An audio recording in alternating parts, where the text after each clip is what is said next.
नमस्कार दोस्तों, आई हो कि आप सब स्वस्थ होंगे। तो विषय कोड इतना क्लास 12 का हाफ ईयर एग्जामिनेशन सितंबर 2025, कक्षा अर्धवार्षिक परीक्षा सितंबर, Hindi computer Hindi IT science commerce art, ये तीनों के लिए अप्लीकेबल है।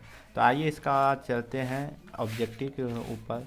तो इसमें जो बनाना है 80 से 50 ऑब्जेक्टिव। क्या बनाना है 80 से, जैसे एक ध्वनि जब दो संयुक्त हो जाते तब वो क्या कराती, तो संयुक्त ध्वनि कराती। नेक्स्ट है कि उच्चारण उपयुक्त की दृष्टि से ये व्यंजन के कितने भेद है, तो 4 भेद है। नेक्स्ट है निम्नलिखित में कौन अशुद्ध शब्द है। अशुद्ध शब्द क्या है हम बताएं। अशुद्ध मतलब शुद्ध शब्द है वो क्या है, हमारा हमारा क्या है, तो सदिश है। निम्नलिखित में कौन अशुद्ध है, प्रिय प्रिय है।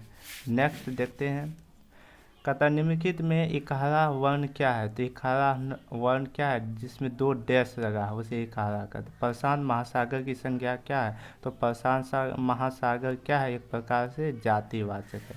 कठोरता का संधि क्या है, जातिवाचक। मकान का संज्ञावाचक क्या है, एक समूहवाचक, क्योंकि छोटे छोटे टुकड़े में होते। कहता है रिंग कितने होते, तो हिंदी में 2 होते। क्या होते, 2 होते। नेक्स्ट है, कहता है रिंग किस भाषा का होता है, रिंग संस्कृत भाषा होती है। निम्नलिखित में स्त्री शब्द क्या है, ररिमा। ररिमा क्या है, स्त्री शब्द। निम्नलिखित में पुरुष क्या है, पुष्टि है। क्या है, पुष्टि। निम्नलिखित में अल्पप्राण कौन है, झ। बाकी ये खो खो ये क्या है, महाप्राण। बाकी निम्नलिखित में कौन सा व्यंजन अघोष है, तो व्यंजन अघोष 6 अक्षर का है। नेक्स्ट है कि ओ का उच्चारण कहाँ से, ओ का उच्चारण कंठ से होती है। आप कहते हैं कंठ का उच्चारण क्या होता है, मृदा से। कहता है जिस स्वर के उच्चारण में 3 गुना लगे उसे क्या कहते हैं, पुरुष स्वर कहते हैं। कहता है कि छद्म सार के दीर्घ कहते हैं, तो गुरु स्वर कहते हैं। निम्नलिखित में कौन सा स्पर्श वर्ण नहीं है, तो वो क्या है, रो स्पर्श स्वर नहीं। अगला कह रहा है कि निम्नलिखित में उष्म व्यंजन है, तो उष्म व्यंजन क्या है, झ है। निम्नलिखित में कौन अंतस्थ व्यंजन है, वो क्या है, व है। तारम से मुदन से स्व व्यंजक वर्ण है, तो क्या है, स्फट स्वर्ण वर्ण है। सुरों के आरोही अवरोही क्रम की संख्या क्या होता है, संगम होती है। निम्नलिखित में कौन गुण स्वर संधि का उदाहरण है, महिम है। अब कहता है कि निम्नलिखित में वृद्धि स्वर संधि का उदाहरण है, कौन है, तो वह क्या है, मर्यब है। कहता है उल्लास का संधि विशेष क्या, उत जो उल्लास होता है। अगला है दुरात्मक का संधि विशेष क्या है, दु जो आत्मस। और हिंदी लिपि का क्या है, देवनागरी। हिंदी लिपि किसे लिखी जाती है, देवरानी के देवनागरी की। हिंदी लिपि संसार लिपि की तुलना वैज्ञानिक ने क्या माना, तो देवनागरी, ऑप्शन नंबर डी।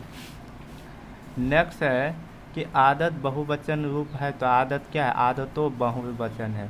तथा निम्नलिखित में संख्या की क्रिया को सूचित किया जाते हैं उसे क्या कहते हैं, लिंग कहते हैं। कहता है रोशन की बाहर किस कारक के होता है, तो रोशन के अपादान होता है। सड़क का भीड़ किस, तो सड़क का भीड़ क्या है, सप्रदान कारक। दरवाजे में खड़ा कोई है, तो वो क्या है, तो वो निश्चय व्यक्ति है। तुम क्या पढ़ रहे, तो तुम क्या पढ़ रहे, तो एक प्रकार से उसे नीचवाचक उससे पूछ रहा है। तो मैं आप चला जाऊं, तो मैं आप चला गए, वो निश्चयवाचक हो गया। नेक्स्ट है वह अमेरिका के लड़की है, किस विशेषण का है, प्रति विशेषण का। सब दूध गिर गया की है और निश्चयवाचक समझना। नेक्स्ट है क्लास 12 का है बेसिकल। कहता गोपाल पढ़ने में बहुत तेज है, क्या कर रहा है, तुलना कर रहा है। प्रतिमा रो रही है, सकर्मक क्रिया है। अगला है 41 का महेश पढ़ रही है, ये क्या है, एक प्रकार से समहात्विक होता है। बारिश होती है, खेती चल रही, वो क्या है, तो वो है हमारे समयव्य भविष्य। अब कहता ऐसे शब्द को क्या कहते हैं जिसकी रिंग वचन और कारक इत्यादि कोई उत्पन्न नहीं होती, तो वो अव्यय कहते हैं। कहता है निम्नलिखित में क्रिया विशेषण है, तो क्रिया विशेषण क्या है, राधिका है। निम्नलिखित में तत्सम कौन है, भक्त है। उसके बाद निम्नलिखित में तत्सम क्या है, पिया है। नेक्स्ट है कहता है निम्नलिखित में विदेशी शब्द क्या है, तो विदेशी शब्द सत्तू है। कहता है निम्नलिखित में देहज शब्द क्या है, लोटा है। हमारे योग रूप को उदाहरण है, तो ये क्या है, ईश्वर है। कहता है परिचय का उपसर्ग है, परिचय का उपसर्ग परि है। सुदूर का उपसर्ग है तो सुदूर है। टैक्स है श्रीवन का प्रत्यक्ष क्या है, अन्नीय है। कहता है अंडू खाने का गप क्या होता है, व्यर्थ निंदा। कहता है कि सनन आगर वाक्य क्या होगा, सनायागर। कहता है निराशीर का विलोम क्या है, तो निराशीर का सरस है। नेक्स्ट है कि 56 का सकर्मण का विलोपम है तो निकंसन है। कहता है मछली का पर्यायवाची झाक है, क्या है, झाक। कहता है निम्नलिखित में कौन सा चोर का पर्यायवाची नहीं है, तो कौन है, तत्कार। ये क्या है, चोर का पर्यायवाची नहीं है। नेक्स्ट है तो शुद्ध वाक्य है कि काला रेखी पढ़ रही है। अगला कहता है कामनी का नायिका कौन है, कामनी का नायिका स्तुति है। जयशंकर प्रसाद की रचना है कंकाल है। कहता है कि भूषण के अनुसार रुद्र झरने की है तो वो क्या है, भूषण स्वर।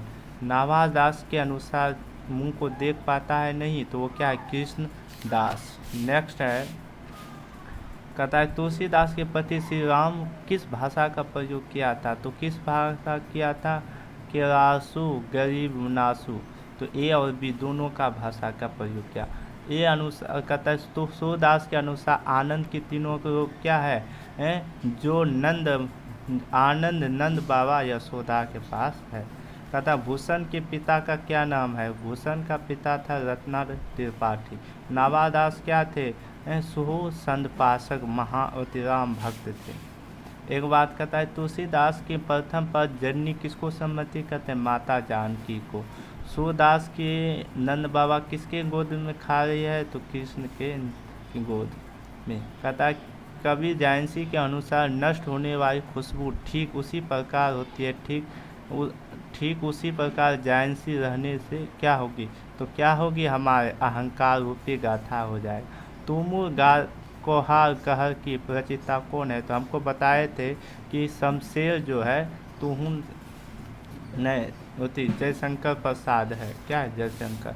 तो नेक्स्ट है कि कलबक की रचनाकार कौन है, तो कलबक की रचना हमने पहले ही हम आपको बताए थे, महान मोहन दास जायंसी। और सादानीरा के 200 वर्ष के महापर्व को कौन बिखरी थे, तो राजा हरि सिंह देव। अब कहता है कि मैं व्यक्ति प्रेम की मरने वाले परंतु भावना मेरे हृदय की मस्तिष्क में नहीं। यह कथन किसने किया, तो सुखदेव ने किया था। अनमोला गांव की तुति कौन थे, अनमोला गांव का कौन थे, पुरीक जी थे। अब कहता है 2 अशोक की स्तंभ में जिसमें एक और दूसरे की बैर है वो क्या है, भितवा है। कहता है कि भगत सिंह सुखदेव आपस में कैसा रिश्ता था, मित्रता का। और सादानीरा का शीर्षक की विद्या कौन है, एक प्रकार से वो एकांकी है। कहता है कि बातचीत का रचनाकार कौन है, तो बातचीत का रचनाकार बाल कृष्ण भट्ट। और छूत का किसकी युक्ति है, तो सुखदेव की। नेक्स्ट है कहता निम्नलिखित में किसका एक निबंध है, तो दीपावली के। तो इसमें क्या है, निबंध लिखना है। और निम्नलिखित में तो ऑब्जेक्टिव का ये पूरा हो गया,